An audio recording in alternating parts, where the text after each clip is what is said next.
But we'll see what the documents actually say, because that's what we have are documents. Documents actually don't lie. People do. This is what she's done throughout. She said, he came in my trailer while I was breastfeeding. Well, then he produced the text messages showing her saying, I'm breastfeeding, come on over. Now that she's had her shot against him and she's severely damaged him with that New York Times piece and this complaint, which she managed to get leaked. We are at the finish line, I think. Perez Hilton here, and as I have been chronicling in video after video after video, on Friday night, Justin Baldoni filed an amended lawsuit against plantation princess Blake Lively. His lawyer included so many previously unseen receipts. Unfortunately, regardless of how famous you are in Hollywood, you have no choice over which attorney deposes you or not. Blake Lively's learning the hard way that court is not Hollywood. I'm sorry, come again. You don't get to, this isn't a Colleen Hoover movie. You don't get to pick and choose who you have to work with and who you don't. Today, we'll dive right into Blake and Justin's real court battle with fresh new evidence such as leaked docs, legal fights, and a PR nightmare on full display. Beautiful. We have metadata and power moves that are on the inside that you better wonder about what you thought you knew about the entertainment industry. Justin Baldoni is making his legal battle against Blake Lively. Here with the legal battle between Blake Lively and actor Justin Baldoni. A behind-the-scenes film dispute. And tomorrow, a judge is set to address several key issues And those who have been watching this story already know that things are getting nasty. The twist is here. What if everything so far that you have all been told is just one side of the story? Put me in any clothes and give me any words and have me step in and transform. And I used to be very insecure about that. I used to feel like an imposter because I would watch actors who were just shapeshifters. They could do it in any circumstance. Maybe the real story is hidden under different layers of well-prepared PR strategies and biased statements. So that is precisely what we'll dissect today. We're not just repeating headlines. We're analyzing the receipts, fact-checking every claim, and exposing the moves happening behind the curtain. The legal documents, the timelines, the media spin, it's all coming together, and the truth might not be what you expect. So grab a coffee, hit that subscribe button, and stay locked in, because what we're about to uncover will change the way you see this entire controversy. Let's get into it. Blake Lively could have chemistry with a rock. It could have been just a tree, and there would have been chemistry. And it'd be like, oh my God, the tree did so good with Blake. Hey, and I just gave her a big hug, and I think I scared her. That shouldn't be happening, by the way. All right, let's get into the details, because this isn't just some minor celebrity drama. It's a calculated battle playing out between A-list stars, powerful studios, and the media outlets shaping public opinion. I'm on Blake Lively's side, because I too would be like, when you're leaving your wife, and when he didn't, after all that flirting, all that neck kissing, all that telling me to shut the f up.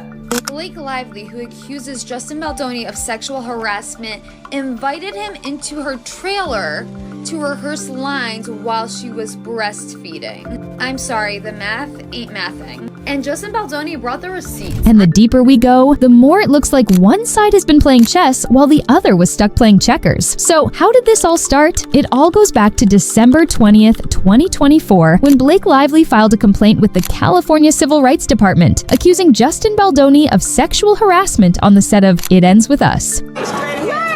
This morning, actress Blake Lively making disturbing allegations against her It Ends With Us co-star and director Justin Baldoni. Lively says Baldoni repeatedly harassed her and crossed boundaries during intimate scenes. At first, it seemed like just another industry dispute, the kind that gets buried under the next big news cycle. But then, things escalated fast. Baldoni fired back, denying all allegations and launching a website to share unseen text messages, emails, and receipts. Attorneys for Baldoni and Wayfair Studios deny the allegations, calling them categorically false and a desperate attempt by Lively to fix her negative reputation. Within weeks, the battle wasn't just about on-set behavior anymore. It had turned into a war over reputation, power, and control of the narrative. And let's talk about the media's role in all of this, because if there's one thing we've learned, it's that narratives can be controlled, manipulated, and, in some cases, completely rewritten. Who gets to tell the story first? Who gets to spin the narrative? That's where things get interesting. I absolutely believe Blake's claims. I believe she was feeling uncomfortable during all that stuff. I thought Blake Lively was the problem, but after going through the full 80-page lawsuit,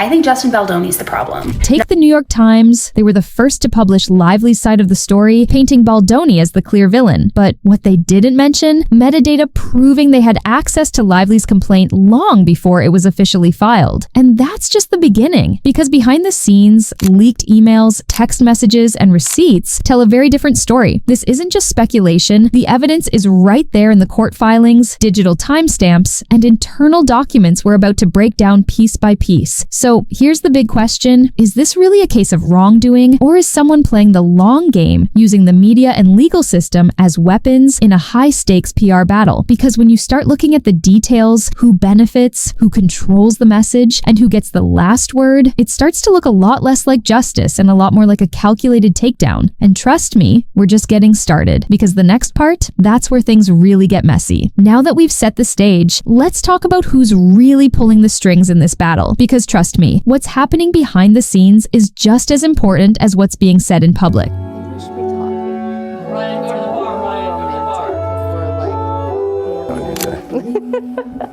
I'm probably getting a spray tan on you. It smells good. First, let's look at the media leaks. Every time a high-profile scandal like this breaks, the first thing you should ask is, who benefits from this information being public? Because nothing in Hollywood leaks by accident. These stories are carefully timed, strategically placed, and designed to control public perception. Look at the initial reports from the New York Times. They were suspiciously one-sided, making Justin Baldoni look like the villain while conveniently leaving out key details that would have complicated the narrative. But then, a few days later, new information started surfacing. Metadata proving that certain documents had been prepared weeks before they were publicly filed, leaked emails showing behind-the-scenes power struggles, and receipts contradicting the original claims. And let's not forget the crisis PR teams, because when you're dealing with lawsuits, public scrutiny, and multi-million-dollar careers on the line, you don't just sit back and hope for the best. You bring in the professionals, media-trained attorneys, reputation management firms, industry insiders who know exactly how to manipulate a scandal. These people aren't here to tell the truth, they're here to win the PR war. Then there's the timing of the legal moves. When a lawsuit gets filed, the timing is just as important as the allegations themselves. Is it meant to bury another story, to distract from damaging press? Or, like we saw in this case, is it part of a larger effort to take someone down? Because when you start lining up court filings with media coverage, things start to look a lot less like justice and a lot more like a coordinated takedown. And here's the kicker. Some of these damning accusations, they don't hold up under scrutiny. The actual evidence, the emails, the call logs, the internal documents tell a very different story. And if you think we've hit the peak of this mess, think again, because in the next part, we're diving into the receipts. And trust me, once you see the details, you'll start questioning everything. All right, let's dive into the nitty-gritty, the receipts that both sides are flaunting to sway public opinion and the courts. Because in a battle this high profile, it's not just about he said, she said, it's about hard evidence and how it's spun. In a bold move, Justin Baldoni launched a website, thelawsuitinfo.com, aiming to clear his name and turn the tables. This site isn't just a digital soapbox, it's a 168-page repository of documents, including text messages, emails, and handwritten notes from the film's intimacy coordinator. Baldoni argues that these records prove all on-set interactions were professional and consensual, contradicting Lively's claims. The text exchanges, particularly those involving Ryan Reynolds, show no signs of discomfort or tension, raising the question, if Lively truly felt unsafe, why was there no mention of it in private conversations at the time? But Lively isn't backing down. Her legal team dismissed Baldoni's website as a PR stunt, calling it a cherry-picked, misleading attempt to sway public perception. According to her, the so-called evidence omits critical interactions that substantiate her claims of harassment. Furthermore, her team is pushing for a gag order, arguing that Baldoni's public disclosures are an attempt to manipulate the court of public opinion rather than fight this case where it belongs, in an actual courtroom. Meanwhile, the media is capitalizing on the chaos, each outlet putting their own spin on the controversy. The New York Post has sensationalized the leaked texts, People magazine is playing it neutral, and the BBC is questioning how these public disclosures will impact the legal process. In the midst of it all, public opinion is shifting daily, with one side screaming about power moves and legal weaponization, while the other insists this is a classic case of workplace misconduct being brought to light. At the heart of it all lies a critical question. Is this really about justice, or is it a war over reputation? Because when you strip away the headlines and PR strategies, you're left with two conflicting stories, a pile of receipts and a courtroom that will have the final say. And if you think things are messy now, just wait, because the next round of legal maneuvers could change everything. So the drama between Blake Lively and Justin Baldoni has really blown up, right? It's not just a legal battle. It's got the entire entertainment world talking. First off, Hollywood is taking a hard look at how things go down on set. The Times just dropped an article talking about the deep-rooted harassment that's been happening for ages, with some actors even sharing their own messy experiences. They're basically saying it's time for some serious changes in the industry to make things safer and more respectful for everyone. Then there's the whole wedding debacle. Remember when Blake Lively and Ryan Reynolds got married on a plantation back in 2012? Well, guess what? It's back in the spotlight. People are digging it up again, tying it to the current drama, and yeah, it's making some waves. Justin Baldoni is definitely not sitting quietly. He's taken matters into his own hands, launching a website with text messages and other evidence to back up his side of the story. It's like a full-on PR move to turn the tide in his favor. And here's the kicker. Someone on Reddit apparently predicted all this drama months ago. Now everyone's wondering if there was more going on behind the scenes than anyone realized. Honestly, this whole situation is about so much more than just a couple of celebs fighting it out. It's sparking conversations about power dynamics, accountability, and how the industry really needs to step up its game.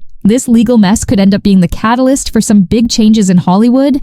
Now that we've seen how the media, public reaction, and legal strategies have shaped this battle, let's get into the contradictions, the points in Blake Lively's claims that just don't hold up under scrutiny. Because when you put the full story side by side with the evidence, a pattern starts to emerge. Selective omissions, misleading narratives, and a PR strategy that relies on public outrage rather than provable facts. First, let's talk about the timeline of Blake Lively's complaint. According to her lawsuit, she filed the case after enduring months of discomfort on set. But here's the problem. Metadata from internal documents shows that this complaint was prepared long before it was actually filed. In other words, this wasn't a spontaneous reaction. It was a carefully planned move. And why is that important? Because it suggests that this legal battle isn't just about what happened on set. It's about controlling the narrative and ensuring that Lively's version of events is the one the public believes. And then there's the Ryan Reynolds factor. Screenshots of text messages between Reynolds and Baldoni show a completely different dynamic than what Lively's team has claimed. Instead of a tense, uncomfortable working relationship, the messages reveal mutual respect, humor, and even camaraderie. So if Baldoni was as inappropriate as Lively claims, why was Reynolds, who has a reputation for being fiercely protective of his wife, exchanging friendly texts with him throughout the production? Why didn't any red flags appear until after the backlash against Lively's promotional strategy began? Speaking of the backlash, let's not forget how the media turned on Lively. When she first started promoting It Ends With Us, the reaction was overwhelmingly negative, not because of Baldoni, but because of her own marketing choices. Fans criticized her for misrepresenting the film's themes, using her personal brands to commercialize a story about domestic violence, and failing to acknowledge the deeper issues at play. It wasn't until the negative press became overwhelming that the harassment allegations surfaced. Coincidence or damage control? And that brings us to the biggest contradiction yet, the missing context in Lively's claims. Several of the key allegations in her lawsuit are based on isolated moments, text messages, on-set interactions, and meetings that, when viewed in full, paint a very different picture. Take, for example, the claim that Baldoni repeatedly made inappropriate comments about Lively's body. What Lively's lawsuit doesn't mention, the full conversation in which she herself initiated discussions about body image and wellness, even requesting health recommendations from Baldoni's personal nutritionist. The pattern is clear: partial truths, misleading headlines, and a PR strategy built on outrage rather than facts. But if you think this is where it ends, you'd be wrong, because the next part of this story is even bigger. That's it for now, but trust me, this is far from over. Stay tuned, because as more receipts come out, this story is only going to get wilder. If you found this breakdown helpful, drop a comment, share your thoughts, and make sure to follow for more updates. Until next time, stay skeptical.